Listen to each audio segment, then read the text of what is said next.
só ajudar. Cala a boca, você não queria ajudar em nada. Isso é mentira. Cara, só desiste.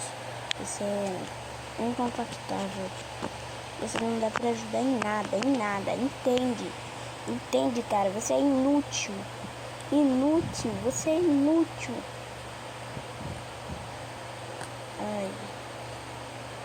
Isso doeu, tá? É sério, agora eu tô indo pra casa da minha avó. Eu não vou voltar. Pegar minhas coisas. Eu já deixei elas preparadas. Não, cara, é sério. Não vai embora. Já era. Adeus.